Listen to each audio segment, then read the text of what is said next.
You're listening to the We Are Libertarians podcast network. Find all of our shows at wearelibertarians.com. Episode 82, The Paradox.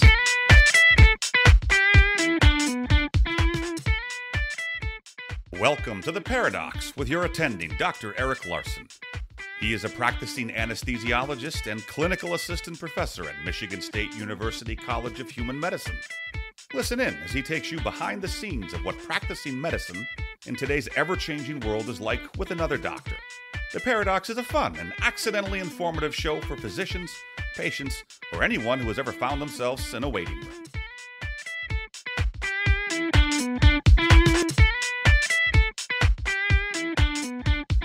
Welcome to The Paradox. I'm your host, Dr. Eric Larson. Thank you for joining me as we explore the U.S. medical system in a fun, informative format through expert analysis. And today's episode is going to be one that's on everyone's mind, is coronavirus or COVID-19. It's the pandemic that's spreading around the world. And we're going to discuss this in two parts. The first part is my monologue, where I'm going to talk about the coronavirus and what I think is how our response is probably not optimal in the United States, and try and keep politics out of it. The second part is the interview I did and will be appearing soon, if not today, on Life, Liberty, and the Pursuit of Snarkiness, where I return again, where we discuss not only the coronavirus and sort of general medical issues, but also the issues of liberty and government restrictions and regulations and how they may affect the coronavirus response, with Aaron Pomerantz on that great podcast, which I would highly recommend to you after you finish listening to mine. Be sure to subscribe to Aaron's show. So let's begin first with coronavirus, COVID-19.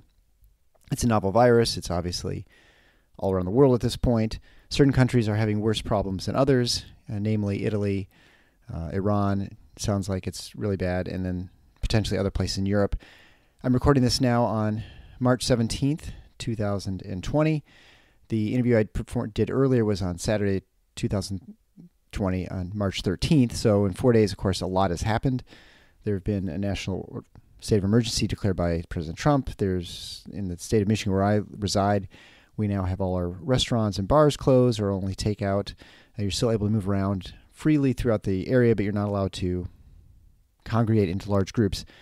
Now, by saying that you're not allowed to, you're actually allowed to, but they don't recommend it, and they being government officials. And so I don't think you'd be arrested for holding large gatherings, but at this point, this early in sort of the response, I think it'd be very surprising for anyone to actually do that. Any sort of official capacity, no organization would do this. And so things like churches and schools have been shut down, and they're going to be shut down for a number of weeks, and I'm guessing for quite a while.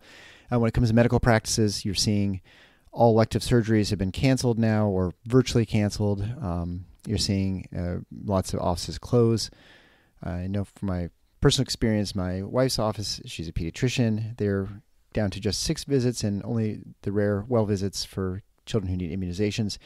Every practice has their own policies. I know some allergists have closed their offices, and other places have basically closed down. It's causing a massive economic hit. Most Americans don't have much in savings. I probably don't need to tell you that. Whether people can survive 2 months without pay, I even speak for other physicians. People live paycheck to paycheck, and they're going to be hurting. And no amount of government assistance is probably going to fix that entirely. So it'll be interesting to see what transpires from all of this. And I think it's important to consider what the economic impacts are going to be of all these decisions made. And so that's kind of what I want to start this discussion, because although I talked about it with Aaron on some level, I've had a little time to reflect. I spoke to my wife about it a little bit as we're sort of discussing the impact of what's happening in the medical practice. I'm an anesthesiologist. About 90% or so of the work we do, maybe even more, is elective work, and so most of that has been shut down. So our livelihood is pretty much shut down for quite a while, as would most physicians who are surgeons, at least, who are doing elective work. But a lot of medical care is actually elective as well, unless you're someone who lives in the hospital, like a hospitalist, maybe radiologists and others. A lot of your work is going to be elective, and so when you close all the elective stuff down, there's an impact, and there's people who depend on that income, et cetera, et cetera. It's entirely possible that we'll be called to do other things like ICU work, and depending on sort of the extent of how this thing plays out, you're seeing kind of nightmare scenarios. You have dermatologists running ICUs and ventilators in Italy, where they haven't done that since medical school. I mean, I hope that is not what it comes to in the United States. I don't think it will. But anyway, I mean, that's always a possibility. But for now, sort of not much is going on. I think it's difficult without actually seeing a graph in front of you. But if you think about when you hear people talk about flattening the curve, let's talk about that a little bit. Coronavirus is a virus, and it spreads by people having it, obviously. And so the more people who have it, the more likely it is to spread, and that's why you get the exponential growth of people who have the infection. Even though most people are asymptomatic, especially the young, there are people who are susceptible to succumbing to the disease. Those are people who are elderly, people with heart disease, immunocompromised. They're more likely to have problems. I don't have any numbers as far as morbidity, which means what likelihood you have of having long-lasting effects even if you survive the illness. So this would be like, becoming deaf or having heart failure or significant lung disease, and you just can't do things that you used to do, and maybe you're more susceptible to getting sick or having problems later on with other things. So that I just don't think anybody knows. I've not seen any reliable data. It's such a new, novel disease. I don't think we're going to know that for at least 6 months to a year. What the long-lasting effects are of those who survive. My guess is most people are going to get the infection, and much like the swine flu H1N1, and they'll be basically totally asymptomatic. They'll have an immunity to it, and that'll be sort of it. There are obviously a lot of people who die from it, and the numbers depend on how old you are and your conditions, but it's significant. It's much worse than the flu. I don't think there's any question about that. For the only difference is probably for the young, it's maybe even less dangerous than the flu, which is kind of strange. But again, it's really hard to know looking at other countries' data, circumstances, et cetera, and populations. And so it's hard to know these things for sure. But it certainly looks like overall worse than the flu. And that's why there's kind of this freak out throughout the world. And what you want to think about with a virus is you want to get herd immunity, right? We talk about this with vaccinations. You need to have a certain percent of the population that have had it, and that once you've had it and gotten over it, you're no longer at risk for contracting again, right? So if you now encounter someone, if you've had the coronavirus, you've encountered someone who has it, you're not going to get sick from them, and so you're not going to spread it. Only that person who is currently sick is going to spread it. Once you get to levels high enough, then it may be present, there may be coronavirus around, but there aren't any people left to actually spread the virus. Right now it's novel, no one's ever had it, so everyone's susceptible to it. But at some point, people who've had it and gone through it, they just aren't going to spread anymore, and so it will greatly decelerate the spread of the virus. The concern, of course, is that since it has some fairly significant effects and causes people to have respiratory failure, heart failure, that it will overwhelm the healthcare system, and you're seeing that in Italy.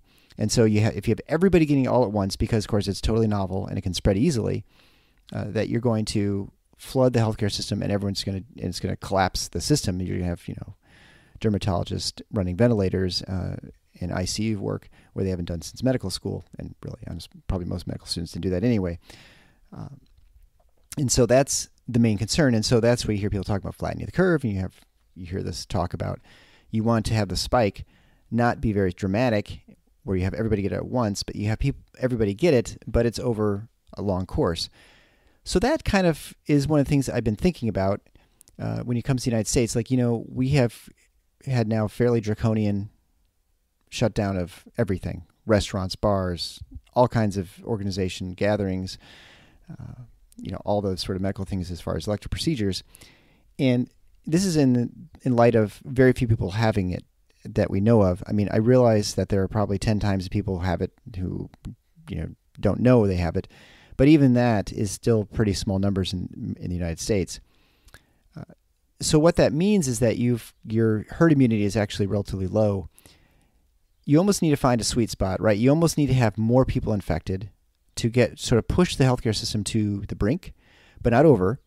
And then you need to kind of somehow maintain that slow burn where everyone's getting infected, but at a sort of a slow rate.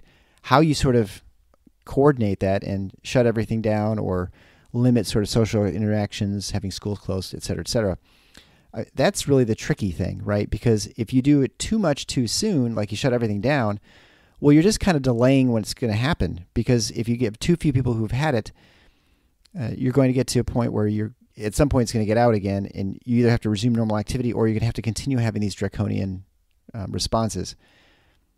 I don't know how you can know these things unless you actually know how many people have it. And we don't have widespread testing, which is mainly the fault of the federal government and the CDC, FDA, in that they are preventing the use of the innovation development of testing. They insisted on having all the coordinated all centrally, which is why you don't want a centralized system in general. It's much better to have a more robust system that can be innovative and come up with other solutions. You had other places, institutions that were coming up with a test that they could results back in hours versus many days. That was the original test in the United States. So one of the problems, of course, has been the testing. So you don't know who has it. And so we don't have an idea you can't track the disease and see if there are lots of people who are suddenly spiking. Because you could imagine, you could say, hey, we're looking at this area and there's a lot of people who have it suddenly. There's a spike in this locality, let's say Chicago. So then Chicago says, we're going to shut down our schools, we're going to limit gathering, we're going to limit travel, etc., to slow the progression a little bit, allow that sort of this area to recover, and then you sort of ease the restrictions back.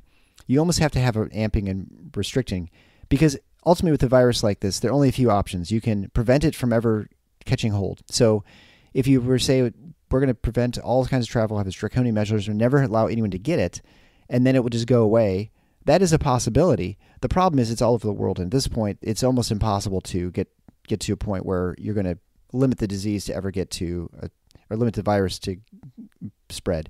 And so in that case, you can't really prevent people from getting it. So you can do all the social distancing, you can do everything you want, but essentially at this point, we're going to get it. And until we have a decent percentage of the population, it's unknown if that's 30%, if that's 50% or 60% have to get it at some point in order to get that herd immunity for the overall population so that it doesn't spread massively all the time. That's sort of where we have to get to. And until you get to those numbers, you're not at those numbers. And so then you have the potential for mini outbreaks all the time. And so if you do too much too soon, you're just basically delaying what's going to happen in 2 months. But now you've economically crippled yourself. You've done all these things that are going to get the population upset. Have these, not martial law, but severely restricting people's access, their way of living, et cetera, et cetera. Now you're going to have a situation where you really need to do these things again, and people are going to be much less likely to follow instructions or to want to go down that road again where they close their restaurants and they lose their livelihood. Maybe before they were almost bankrupt, and now you have them open for 4 weeks, and you say, okay, you're going to be closed again for 2 months. Now that restaurant's finished, all the people who work there and depended on that for a living are wiped out, and now you've got a bigger social problem on your hands. And so you are somewhat.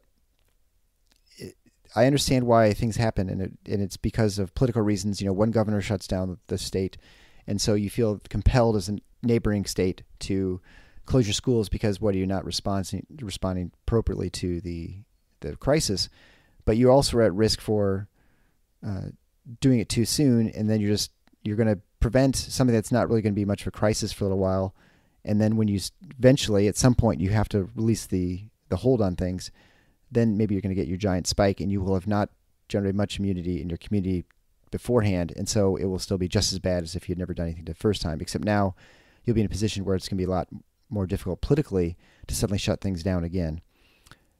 I don't know what the right answer is, and again, I think the problem is you can't know when to do that because we have no testing, and you almost need to test tons and tons of people, have a good idea where it is in the community, have it cheap and available. And we just don't have that at this point. And because of a lot of bureaucratic bumbling and regulatory hurdles that we're unable to overcome early, we've sort of slowed the rollout of the testing, and it's making it harder for people who are trying to develop policy to make the appropriate policy and the correct move. And so I think right now, my guess is, if you look out at the West Coast, where it's certainly a little bit worse in the Seattle area, it had been in the community for a number of weeks, and there were some areas that were highly concerning. There's some nursing homes that they just weren't. They clearly were poorly monitoring, or there's one of the doctors that was basically shut down, saying you're not allowed to do this testing anymore. But even so, it's not like the West Coast is totally overrun and collapsing the healthcare system, and they are a couple weeks ahead of most of the country. So you almost wonder if it would have been better for the rest of the country to just go another week or two and let it sort of spread a little bit more, get a little bit higher level of penetration rate, then shut everything down, and then hopefully you'll have gotten enough herd immunity, or maybe you get the population up to 30% or 40%. And so when you get when you ease everything back, and then still people could be infectious, the amount of people who it could actually spread it would be much less. So I tend to think we've sort of shot things off a little too soon, but again, that's pure speculation, and this may evergreen poorly in just a week or so, as I'm saying this here on Tuesday, March 17th. But I do think it's something to keep in mind. I think that's something that the only argument you can make for the plan now is if you say, well, we're going to hold things back for 3, 4, 5 months. We're going to just prevent gatherings and all kinds of social interactions because we know that we're going to get some effective antiviral treatments, or we know we're going to get some effective vaccinations that are going to be coming online in the next couple months. So then we can get that herd immunity and get everyone vaccinated to prevent an outbreak in a couple months. The problem, of course, with that is that that's not the case. Certainly with the regulatory burden as it works in this country, and trying to run trials and things, it would take far longer than that to ever be approved. Maybe they could ease some restrictions, but even the physical limitations of trying to develop a vaccine and produce enough doses to be meaningful is going to take time, and probably more time than we have that we can just sort of shut the country down. The other concern, of course, is that this is a virus that will mutate and that will get immunity this year, and then next year it'll come back around again, and we'll have the same problem. You cannot continue having a society that shuts down every year for 3 months. It's just not possible. It's going to cause too much political and economic strife, and there'll have to be a better solution. My hope is that just the vaccinations will be able to stem this and keep this to a disease that will be something that we'll look at as a craziness in 2020. And then maybe it's bad in 2021, but then it's sort of like the flu where it's just around. And, vaccinations are partially effective. My hope is, too, that it'll mutate less than influenza, and then we'll have less strains to try and vaccinate against, and our vaccinations will be more effective. That would be my expectation, since it tends to be more lethal, and it seems like diseases that are more lethal tend to be a little bit easier to vaccinate against, or at least control. But, that's, again, just speculation.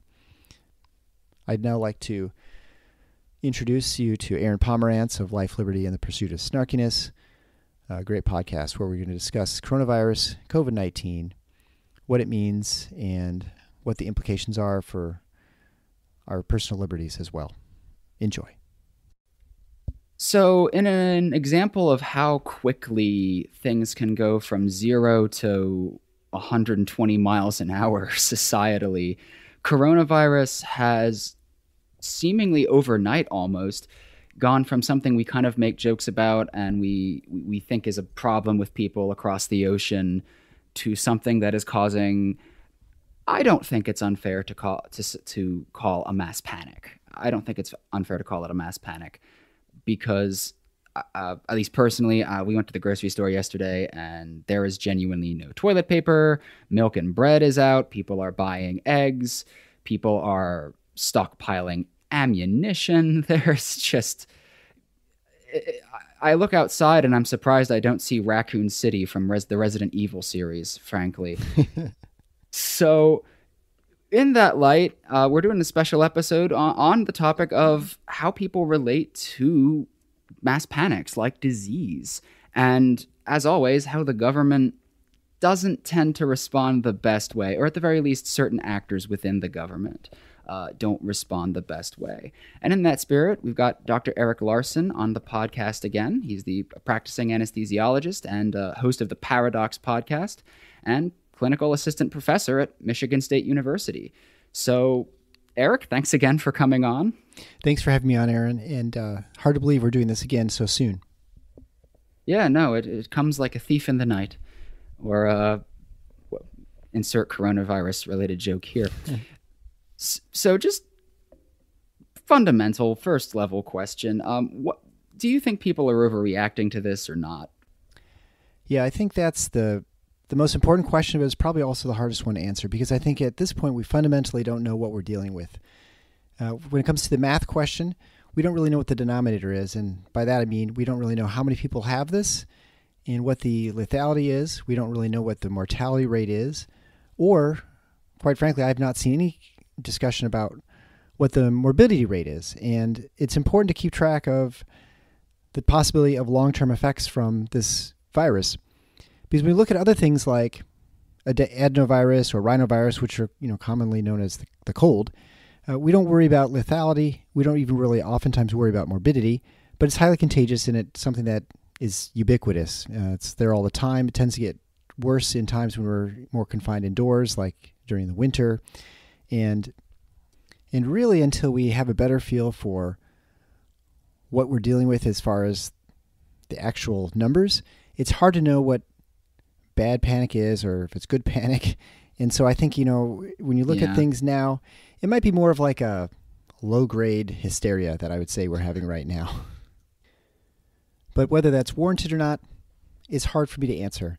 I think it's important that we recognize that there are some serious problems in other parts of the world, like you look at northern Italy, certainly what's happened in Southeast Asia, and there's some real problems. Definitely is lethal if you're older, you're more susceptible, but that's very similar to the flu in the sense that the flu is going to be much more likely to kill someone or cause significant problems if you're older or weak in some way, immunocompromised, like someone who's a transplant patient. And so it's something should be taken seriously, but how seriously and to what extent we have to actually worry about it, it's hard to know exactly. Yep. I mean, one of the things that I find very interesting is, what people do in response to this and what their go-to sort of items that they go to the grocery store and purchase. Toilet paper seems like a strange thing because, what are you going to do with toilet paper? Also pasta. So it seems like people in an event of a crisis or apocalypse, they tend to eat spaghetti, and also bread. And I guess people eat lots of sandwiches. And so I'm not quite sure there doesn't seem to be any rhyme or reason to, what people are purchasing. And so in that sense, I think it's probably there's some panic, and how much that really matters or what that ultimately means is anyone's guess.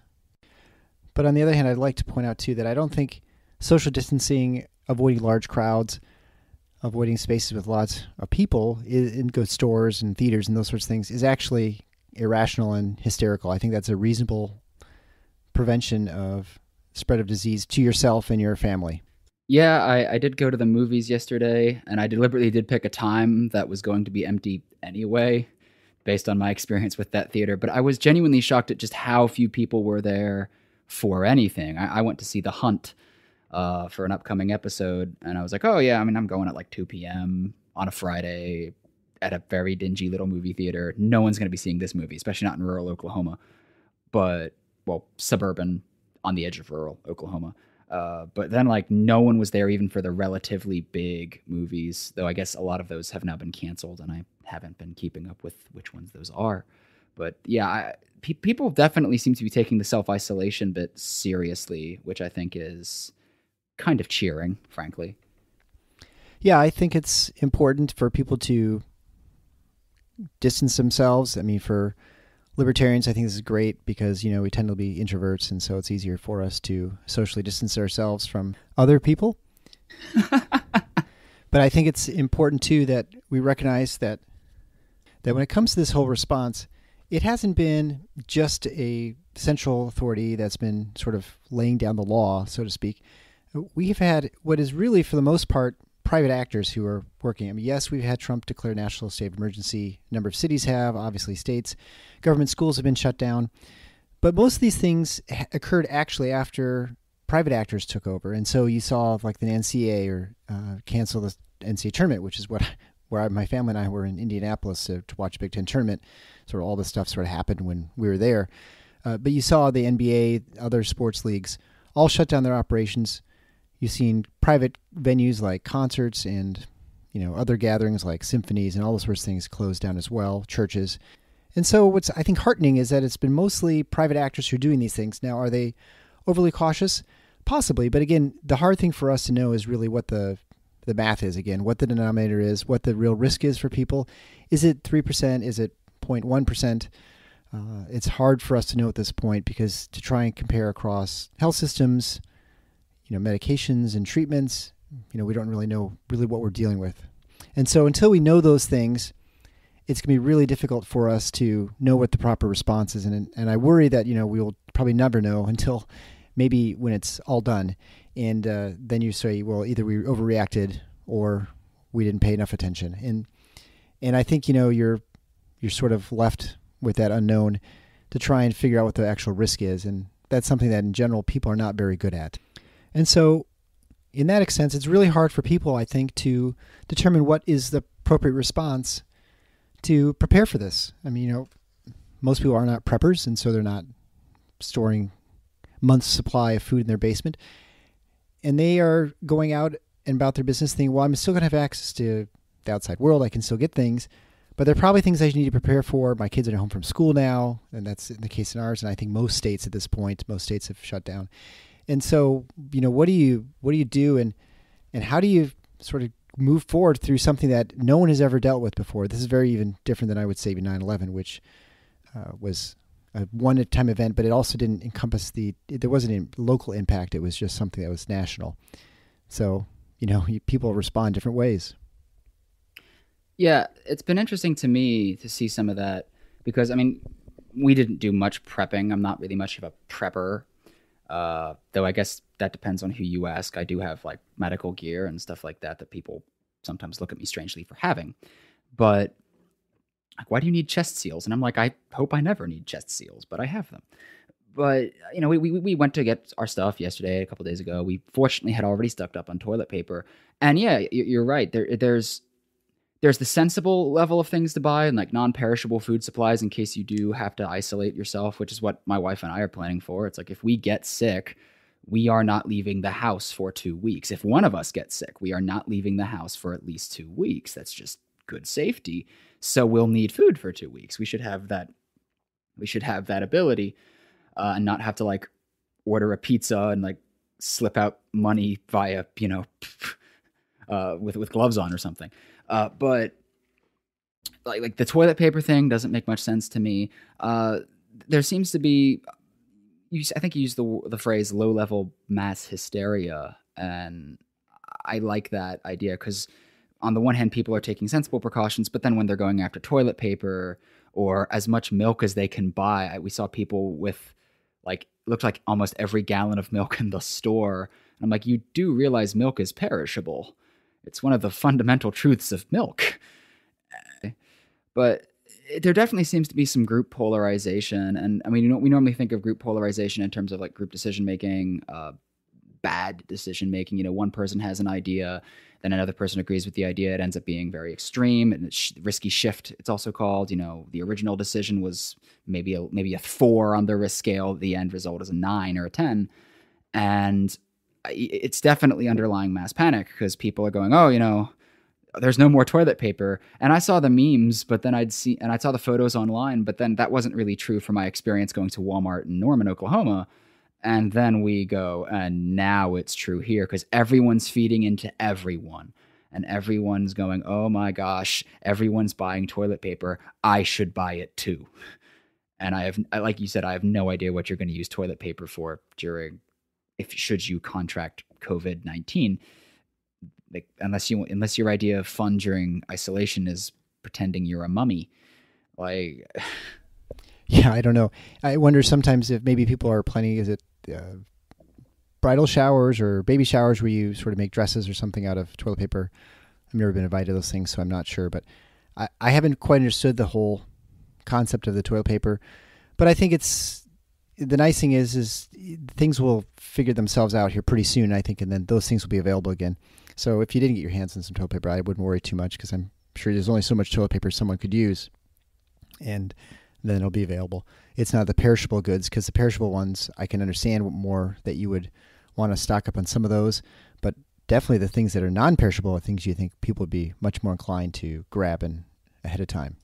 But it comes down to the question of what is the real risk for this? And I think people are very bad at determining risk. You look at rates of trauma and death from trauma over the past 30, 40, 50 years, and it really hasn't changed a whole lot. which is unusual because you look at the world and overall it's much safer with seatbelts, helmets, all sorts of different safety devices in place. And yet people still are dying all the time because I think people just have a different risk tolerance. And not only that, but I think even determining the risk is very challenging because we don't really know what the sensitivity and specificity of the testing is. I mean, what is the real rate of infection? Until we have widespread testing of people and then have an idea for what exactly is the likelihood that this test is going to be positive, if you are, say, positive for the virus. Likewise, if you're negative, are you really negative?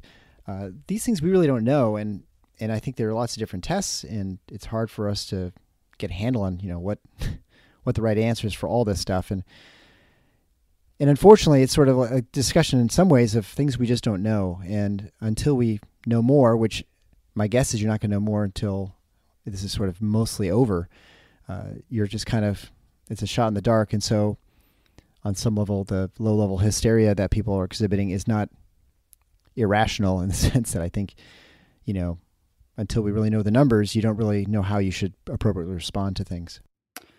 Yeah, that's something that's been very much on my mind, is the sensitivity versus specificity, which is that idea of the denominator you brought up. And, I always mention this when I teach statistics, how just because you test positive for something doesn't mean that you have it, because you have to look at the number of false negatives versus false positives. You have to look at, there are numbers you're not considering generally. So even with something like a pregnancy test that works 99% of the time, you have to think, it's like, well, what does that 99% refer to? That refers to identifying you as pregnant when you're actually pregnant. Well, let's look at things like false positives. And then you come to realize that there's still a really good chance you don't have a disease or you're not pregnant, et cetera, even if you get a positive test. And it's a similar principle here with, okay, well, what's the morbidity? What percent of people die when they get it? How many people get infected? I'm like, yeah, but we're missing some really vital information that could either tell us this isn't something to worry about. This is like Ebola or SARS, which is a long time ago now. SARS was, at least the mass panic about it, which I frankly, it was so long ago. I think I was like 8. Yeah. But then I'm like, well, yeah, if on the other hand, it could be, if only 2% of people get it that get it die, but it affects like 30% of the population or something, that's a whole lot of dead people. And I think that's an important part that now people aren't like considering that even as they're getting worried, I don't think. I think a lot of people are getting worried because they're told to get worried. They're not trying to sit down and understand this. And that's what worries me, because in the health psychology field, people, it's a general truth of psychology overall, that people just make bad decisions, and that's why we study them. We don't. There's the positive psychology movement where let's study the good side of humanity, and it's like, yes, that's fine. But most psychologists, especially social psychologists, which is a very broad field involving health psychology and stuff like that, we like to study people because we see something going wrong. And when it comes to health psychology, yeah, people make bad decisions, and even when that they make, say, a good decision, it's often for a bad reason. And, thinking of something like the flu, which isn't that serious in the grand scheme of things, but still kills a lot of people. We see that a lot of people don't get the flu vaccine because they just go, oh, well, that's for old people. They don't understand what it is the flu vaccine does. They don't understand the social benefits to getting it, and that they won't be killing their parents or their grandparents potentially. They think that they have this illusion of invulnerability. There are all sorts of bad decisions made. On the other hand, people sometimes just go straight to panic. So there's so many bad decisions people can make for so many interesting and diverse reasons. And obviously, this is novel coronavirus, right? So we haven't done any research on it yet, though I'm sure I am not the only one who is currently preparing a research packet, especially because I agree with you. I don't think we're going back to school this semester, most likely. So people still need research credits, so may as well run them online. But I would not be surprised if these findings mirror the findings we found with things like measles or something like that, which is where people get panicked initially, but then when it doesn't hurt them, then they just go right back to, oh, it wasn't that bad. And so that's what worries me about a lot of this is kind of the human decision, the human factor, the decision making of human beings, especially with something dangerous. We are not good decision makers when it comes to our own health or our own vulnerability to anything, really. Yeah, that just gets back to the point that it's really difficult for us to figure out what the risk is, and people have different tolerances of risk. Some people are much riskier than others, and they're willing to do things that someone else would think is crazy and they would not even consider. You could imagine someone who's going out and driving 120 miles an hour, and for them that seems totally reasonable, where someone else thinks that their risk tolerance is much higher, and so or much lower, and they would just say, "There's no way I'm going to do something like that. I'm not going to jump off an airplane. I'm not going to go rock climbing without a harness." Those sorts of things, and so that's why you have this, I think, real variation on how people respond to this crisis, and by the same token, I think as you said, it's hard for people to assess the risk, and so then they can get a false sense of security, where they think, well, I'm totally healthy and fine, and also a failure to recognize that they are a vector for disease. They can spread it, and even they might be that 90% that are totally fine, or 95% that's totally fine. I mean, if you're a kid, for the most part, hardly any kids have died from this at all, which makes it a little bit unusual for a virus, especially like even the flu tends to strike young children as well. Now, maybe that's because more kids are contracting the influenza at this point, and there just haven't been as many, because really the COVID has not affected as many people as you have seen from like the flu. So maybe it's not as bad, but my suspicion is, especially when you see the response in other countries, is that it's much worse. But it's a novel disease, and so no one's seen it. There's no immunity to it. That'll probably change over time. But essentially, you're going to have people who are going to make decisions with the information they have, sometimes really good and sometimes really bad, which is always flavored by their prior experiences, their current condition, what they're hearing from their friends, and other sources of information. And oftentimes those are bad decisions, or ones that are maybe would seem from someone else like totally irrational, but for them seems perfectly reasonable. And so anyway, as you know, from a psychological standpoint, there's all kinds of reasons people make decisions, and not all of them are the best. Yeah, and then there's also the fact that people will make decisions really badly when they think there's a benefit. So like whether you frame something in terms of loss or gain really has a predictive power for how they choose to make a decision. So when you have the steps being suggested for dealing with coronavirus, one of the biggest ones is social isolation. And unfortunately, even though we do live in an age of Hulu and Netflix and pick your streaming service, Disney Plus, whatever, and we're doing this right now via Zoom. We're not really socially isolated the same way we might have been back in the 19th century with tuberculosis or something like that. But people are still isolated. They are still not talking to people face to face. There is that sense of loss.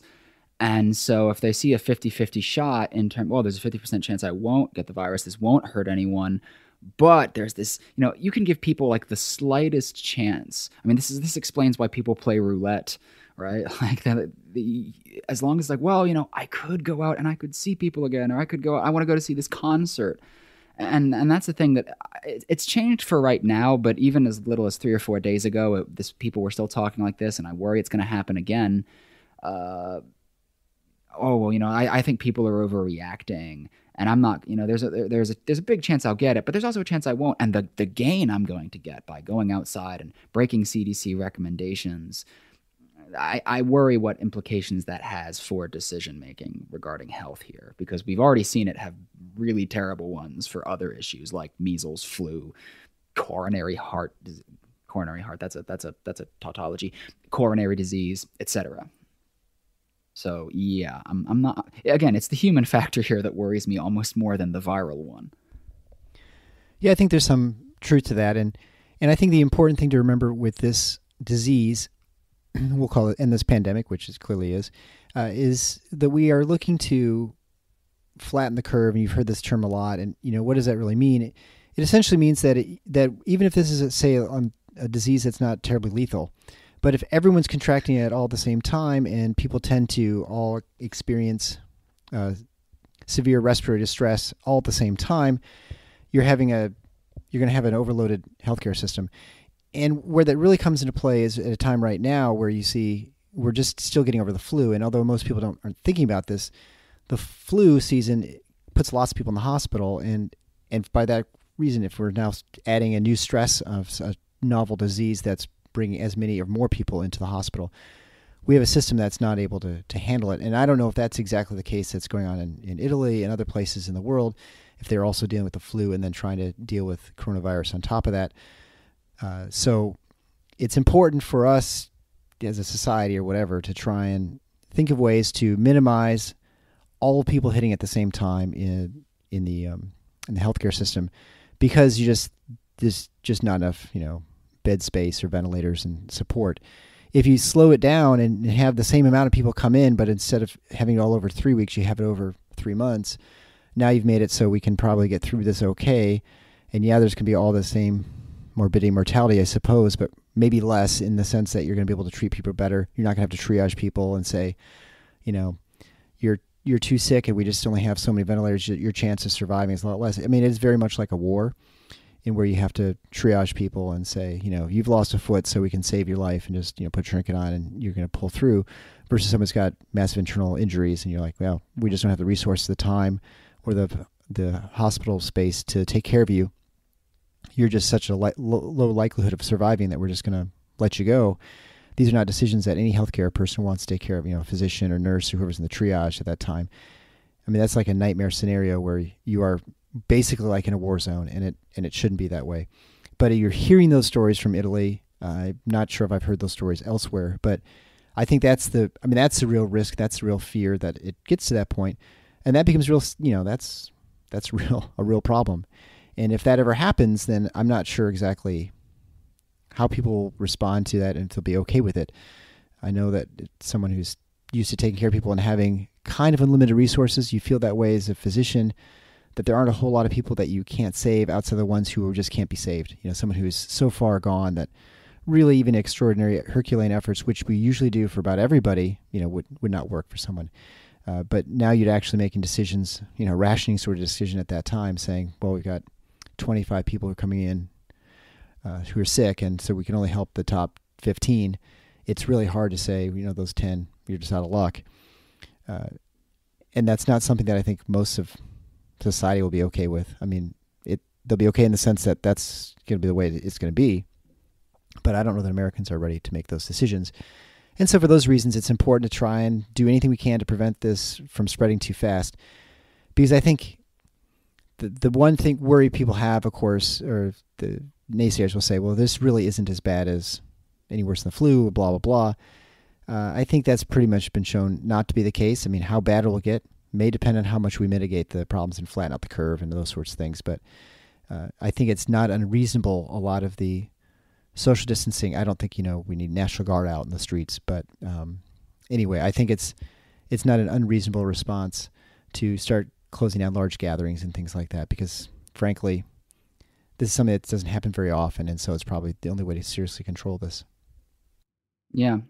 And speaking of overloaded health systems and some of the problems, one of the things, I think it was Rahm Emanuel who said, never let a crisis go to waste.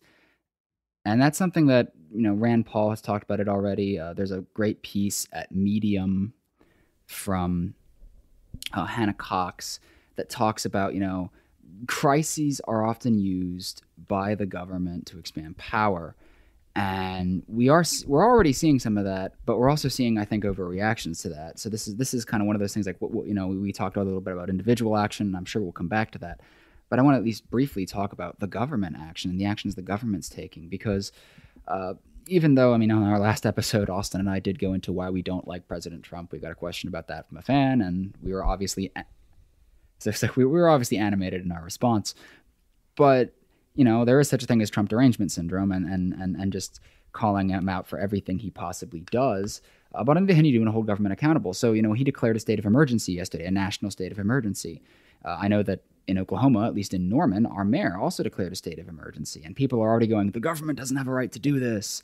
And how dare the government restrict travel? Trump's already restricted travel internationally. He said he may have to restrict it nationally. there may be legal impediments to large gatherings, etc., in an attempt to basically force social isolation and halt the spread of this disease. And on the one hand, that stuff to me just seems sensible. Again, we talked about this when you were on about vaccines. One of the government's jobs is to protect us, and when you have a pandemic, the government should be doing something. The government shouldn't just be there to say, "Oh, well, don't panic." Sometimes it's worth being scared, not panicking or acting out of pure fear, but being scared. But then on the other hand, you see things. Two real examples that have been in the news are the governor of California, Gavin Newsom, just issued an executive order, I think it was on Thursday, saying that the excuse was they need to have procedures in place to get us through the next few months and make sure that the health system isn't overwhelmed. And obviously that's all well and good, but his executive order allows the state to take over hotels and hospitals if necessary. And it looks essentially like they'll be practicing a really extreme form of eminent domain in the course of doing this. Similar thing happened in Champaign, Illinois, which admittedly not exactly the biggest, not exactly a thriving urban hub, to put it mildly. But the mayor of Champaign, she gave herself the power to ban guns and alcohol sales. She declared a citywide emergency. And she said, as long as we're combating coronavirus, she can also ban the sale of alcohol. I said alcohol already. She can also ban the sale of gasoline. She can cut off access to gas, water, electricity. And the city has the ability to, quote, take possession of private property or order the temporary closing of businesses. And doing some research into this, it does look like, again, it's a very extreme form of eminent domain. They can take your stuff and they may not have to give you money for it. And there, I guess there's got to be a balance here. And how do you think we should react to that? Because on the one hand, we do want the government to take steps. But on the other hand, as we've seen with other crises in the past, be they health related or militarily related, like 9/11, when the government take these steps to address a crisis, we just reauthorized the Patriot Act. These things don't go away. So how do we deal with that from your perspective? I think it's important to point out that most of the things that have happened outside of the school closings to this point have been voluntarily done. And so I think most private actors are, responding appropriately, I think. And, I think they're taking their cue from the federal government and from the state government saying, this is a serious problem. We really would recommend you do these things. And all these places are really shutting things down. So I think the necessity to have extraordinary rules is probably not necessary. And it's important, I think, to point out that when you look at, say, California, I think it's a good example. I mean, is it necessary to tell these hotels, hey, you've got to, we got to quarantine, or basically we're going to seize these hotels temporarily? That's actually interesting. It almost reminds you of was the Third Amendment of the Bill of Rights, which has actually never been adjudicated. But it would be interesting to know why these hotels would not let them anyway. Like, I think most of these hotels are empty, so why would they not want a revenue source? I think it'd be perfectly reasonable for them to say, hey, yeah, we'd love to have you use our hotel and use this to help people, because, we're not getting money anyway. Now, if it's just a way of the state to take it without even paying for it, then I think that's, really wrong. I think there are other ways other ways the state could probably find that are voluntary, and that I think most people would voluntarily help out. I'd be very surprised if there'd be lots of places that would say you have to use government force in order to take these things. Now, when it comes to a response like in Champaign, I think that's the other end of the spectrum. That's clearly someone who's had an agenda for a while, and they think, oh, this is my opportunity to, change the way society runs. I'm going to, make sure people aren't obese anymore, or they're not drinking, or, doing drugs, or having firearms. I mean, none of that has anything to do with coronavirus. I mean, if it had anything to do with the health standpoint, I think then you could say, well, that's a reasonable, thing to do. If it's wartime and you have no means of creating ammunition, you say, well, we got to ration and make sure we take all the, copper or whatever it is. Now, I think, there are free market solutions to all these sorts of things, but I mean, you'd at least could find some rationale for that thinking. But to say that we're just going to, do whatever we want, and because it's a state of emergency, I can, have dictatorial powers.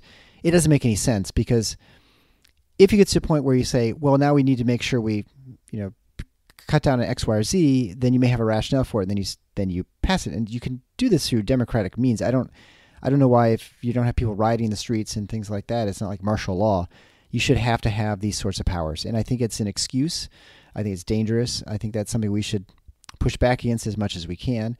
It's difficult in these sorts of times to sort of push back against that, because how could you, dare do something that would, impede our way of protecting ourselves? But that sort of thing is unwarranted, and it's nonsensical. It's just someone who clearly has an agenda that, it doesn't surprise me in a college campus town. They tend to be very, very left-leaning, and they have social engineering ideas. And so in that sense, I'm not surprised, but it's very concerning and clearly unnecessary and not related at all to a real health problem. Yeah, it reminds me of the way war is used. We had, starting in the early 20th century, or I guess some real extreme libertarians would say with Abraham Lincoln, because they just like doing that. There's the idea that, the president in a state of war can enact severe measures. And then, lo and behold, we enter the 20th century, and especially the late 20th century, we start having wars on everything. War on drugs, war on crime, war on disease, war on pick whatever you want, really. And it's the same logic that comes through. It's a war, and that justifies whatever I want. That justifies whatever measures I have to take, because this is desperate. And we've seen this go disastrously with the war on drugs, though apparently Joe Biden does not think that is true, but whatever. We've seen this go disastrously with the war on crime. Again, Attorney General Barr doesn't think so, but the numbers speak for themselves. And it seems that now we're just going to have a war on disease, and based on every other arena these tactics have been tried in, the results will not be good. Because then again, it'll just become, if this is enough of a crisis, and your rights no longer matter for the good of the majority, we are doing this to you. And I also think it's really telling that, we have to take over hotels. Well, you have these government-owned schools that are now sitting empty. Yeah. You have a lot of government-owned buildings. The governments, whether at the state, federal, or local level, there are a lot of buildings. They have a lot of real estate. I'm like, even if I were going to grant that maybe this emergency would get severe enough, because obviously I don't have the medical knowledge to make that assumption or assertion. Obviously, I don't have enough medical knowledge to make that assertion. But if I were going to grant it, I would definitely want them to be offering up their own buildings first. I would take them far more seriously if they had already said, yeah, we're going to be turning schools into triage centers. We're going to be turning municipal buildings into triage centers. We're going to offer up all our own stuff first. But no, of course, it goes right to we need to seize private property. And that's what I find really telling and, frankly, really worrying. I think you have a reason to be worried about it, and I think it's not unreasonable to be concerned about these things in the event of crisis. I mean, you can worry about the virus that's spreading, and you can also worry about the government encroachment this time. I think war on terror is a great example, right? We have this authorization to use of military force passed in 2002, and now suddenly you've got justification for about anything the government does from a foreign policy standpoint for years, and they would find ways of saying it's legal, and whether it's spying on Americans, spying on foreigners, collecting data, all these sorts of things are justified based on this law that was passed a long time ago that really had very little to do with a lot of what their activities are now. And I think it's important to look at that and say, hey, this is something we need to be concerned about. And it's this time, at the time when it's happening, that you need to at least call the alerts. You may not be able to stop anyone from doing what they're doing, but you can say, hey, we need to really think about this, so that you at least plant a seed, hopefully in people's minds, that we need a democratic process in the sense that we have to have buy-in from everybody, that what we're doing makes sense and that it's actually achieving the goals that we're looking for. That's exactly the point of the California example. There are other ways to getting this done without having to seize property, and I think we need to explore those first, and that's why we need to get input from everyone ahead of time. Yeah, everything will become a crisis. Like Joe Biden said, I think 2 days ago as we were recording this, that as president, he would end vaping, just at the overall, just end vaping because it's a public health crisis. And I'm like, having followed that research really closely, again, there's no consensus on this. And even if there was, even if it is categorically overarchingly bad, you don't have the right to do that. But because it's a public health crisis, all of a sudden he'll have that right, and there will be, like you said, what happens? I mean, he's not going to be president now, but hypothetically, if Bloomberg had become president, was he going to do that nationally with diet sodas or giant sodas, the way he did in New York City? I mean, what's going to happen here? But on the flip side, the CDC has made a number of recommendations, and I've seen some people who are just skeptical of this overall. I have a very good friend who's also a psychologist, and she's a social psychologist, focuses more on politics, really specializes in conspiracy theories. I've been talking to her a lot about it, and she's fascinated with libertarians because she's not one herself. She's a socialist, like an out-and-out socialist. So she's just, couldn't be any more different than me politically. So we talk to each other about these things, and we've been talking about conspiracy theories, and she's like, what do you think the libertarian response would be? And I always want to rep us really well. And then I go to like libertarian boards and I go, okay. And some of the responses I've seen are, well, the CDC is a government agency. You can't trust them. This is all overblown. They're trying to make us panic. I'm not going to socially isolate. For my own sanity, I'm trying to convince myself these people are a minority. But at least from my perspective as almost completely naive I'm almost completely naive medically. I don't know a lot about it. I know enough to be a pain in the butt. It all seems very rational to me. It's these CDC regulations. It seems like these are just common sense recommendations for public health. And do you think people should subscribe to those and follow them? Yeah, I mean, I think when it comes to the CDC recommendations for the coronavirus, again, we don't know a whole lot about it. We're not exactly sure. I mean, we can have ideas of how it's transmitted, and it's sort of like any other virus, it's droplet. Yeah. So I think, common sense things tend to be ones that you should follow. I mean, wash your hands. Don't contact people if you can help it. If you're exposed to someone who is, again, protect yourself. If you're sick, stay away from work. These are things that would help prevent the common cold transmission as well. We just don't care about it as much because it's ubiquitous and it doesn't kill people. It doesn't, aside from maybe making you miss work for a day or so, we don't worry about this. That's why we always worry about during flu season, that if you've got symptoms of flu, you stay home, right? I mean, these are things that we worry about because they can cause significant morbidity or at least, loss of work time. I mean, I think when you look at the flu, that's a good example. So I totally understand why people are skeptical of the government, because I am oftentimes as well. However, just because it's from the government doesn't give you a reason to always be skeptical of everything that comes out of it, because frankly, sometimes the government has lots of good things that it's doing. And so for that reason, I think it's important to sort of be skeptical, but also rational. And you can hold both these opinions at the same time. I know it's difficult sometimes, but you have to just recognize that the government's composed of individuals. They have their own motivations, their own biases, and maybe they're not always to the extreme that you would see, or they don't view the world as you would.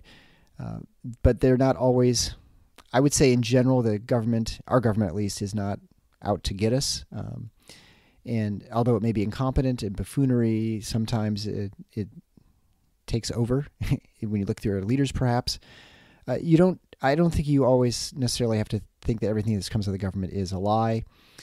I think it's reasonable to question it, but to also just use your own reason and say, okay, so does it make sense you should wash your hands and avoid people? Yeah, probably so, if you don't want to get a disease, unless you think that there's not actually a disease process and that there's actually not viruses, they don't exist.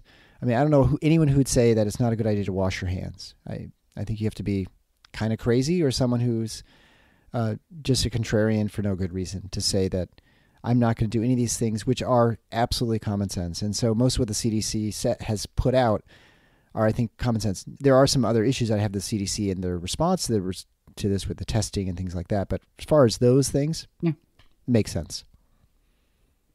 Yeah, I mean, to me, it just speaks of reactance and the difference between being anti-authoritarian and reactant is, being anti-authoritarian means that sensible skepticism. Like I've exhibited it today. Like I am very skeptical that the government needs the right to practice eminent domain. I don't think it has that right, period. I'm just skeptical of that as a necessary health outcome. But I'm not, my automatic response when someone suggests something, especially, the CDC or the FDA, I may look at the specific recommendations and try to see how sensible they seem from my very naive perspective. But I'm not going to automatically go, well, the government told me to do something, and that means I should do something else. Yeah.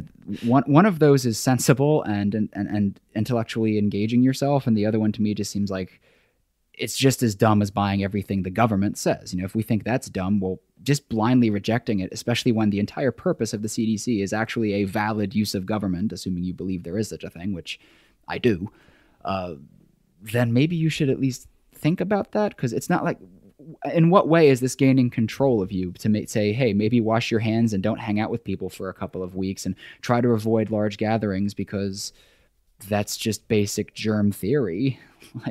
Yeah, I totally agree. And I think the skepticism is not necessary on some level.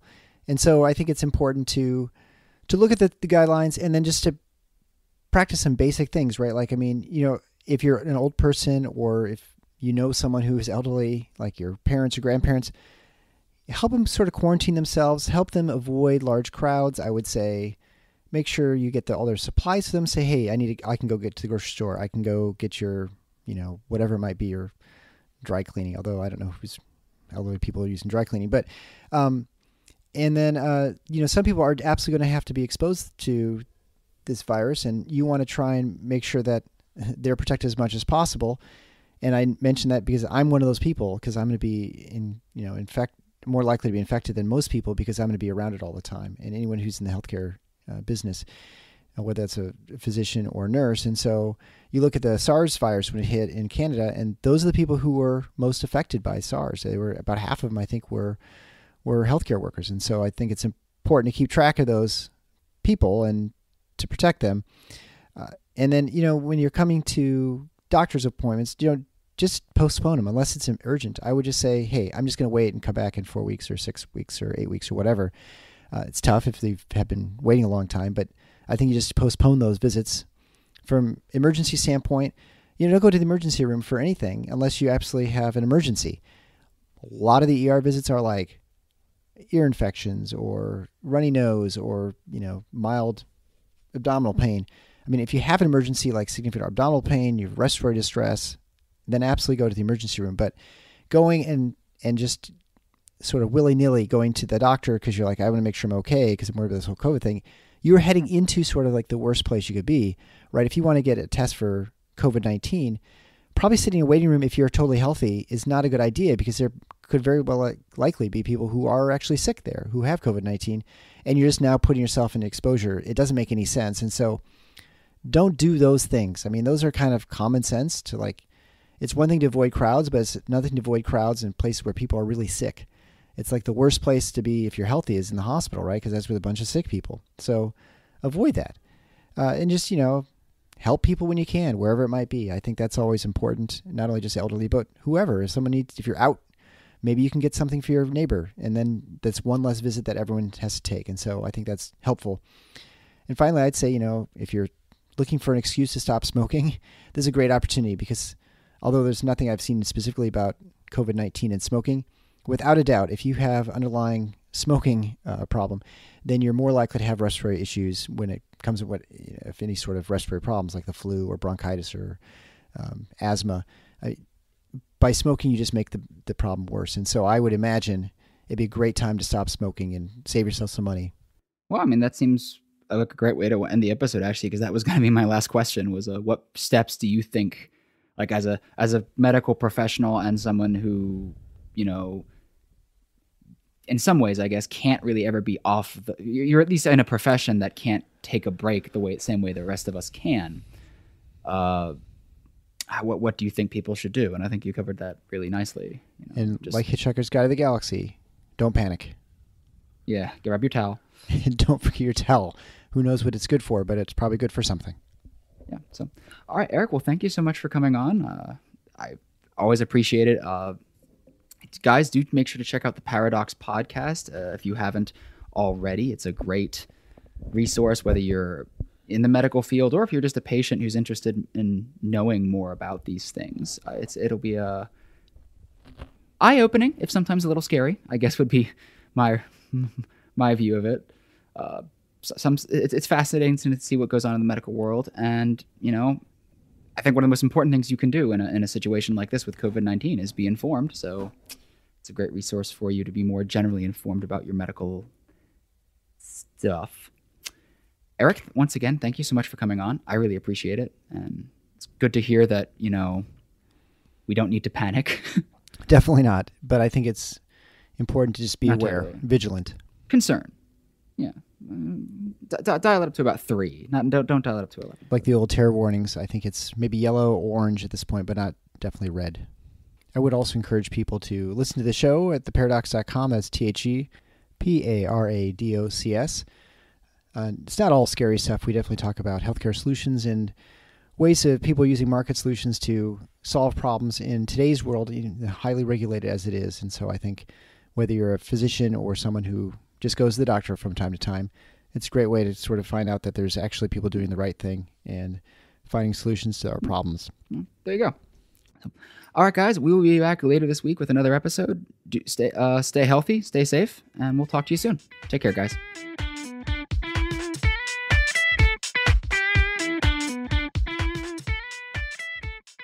Thanks for listening to The Paradox. If you like what the doc is doing, please subscribe and leave a review on iTunes or Stitcher. And share the show with your friends. Become a supporting listener to get access to special bonuses at patreon.com/theparadox. Show notes can be found at theparadox.com.